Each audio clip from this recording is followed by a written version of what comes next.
soon after, the mob was rampaging through the halls of the Capitol.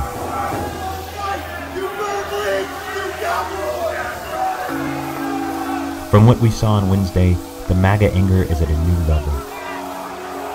And with Trump now banned from Twitter, and plans already circulating for future marches on the Capitol,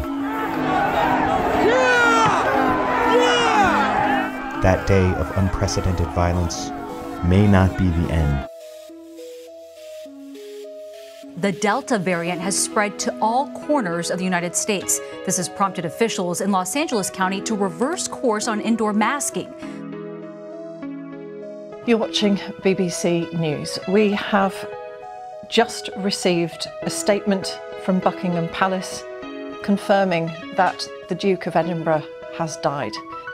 The statement says it is with deep sorrow that Her Majesty the Queen has announced the death of her beloved husband, His Royal Highness, the Prince Philip, Duke of Edinburgh. We have just learned that rapper DMX has died at the age of 50.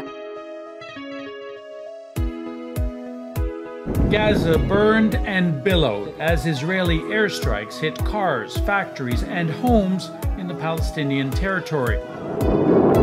In return, hundreds of rockets fired by Palestinian Hamas militants streaked out. It was May 22nd, 10 years ago, when a massive tornado swept through the community of Joplin, Missouri, killing 162 people. Tonight, the death toll now stands at 60 in the ruins of the Champlain Tower South in Surfside, just north of Miami Beach. The search teams there have officially pivoted from rescue mode to recovery mode. They only expect to find bodies, and that means that number of dead is expected to rise. Phil Keating has a look. Into the assassination of Haiti's president. As more arrests are made, we are learning new details about the attack and the 2 Americans detained.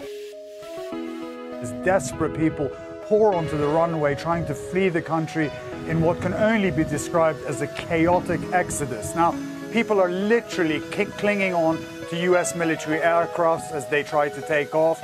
The US is in charge of the airport there, but their focus is on the evacuation of American personnel. Hurricane Ida made landfall in Louisiana today, battering the southeastern Gulf Coast with an onslaught of water and dangerous winds. It hit exactly the same day as Hurricane Katrina 16 years ago. Ida roared ashore the destructive winds up to 150 miles an hour. Right now, out-of-control wildfires are raging across California. Thousands forced to evacuate and firefighters desperate to contain the flames. As of this moment, Roe v. Wade essentially upended. At the stroke of midnight, the most restrictive abortion law in the country went into effect in Texas. It essentially bans all abortions after 6 weeks. 6 weeks before most women even know they are pregnant. Good morning, everyone, and thank you for joining us in what is a somber and important day in America's history, the 20th anniversary of the 9/11 attacks. I'm Lester Holt here with Savannah Guthrie and Hoda Kotb. We are in Lower Manhattan, overlooking the site where the Twin Towers once stood. A powerful memorial to the nearly 3,000 people who lost their lives that day.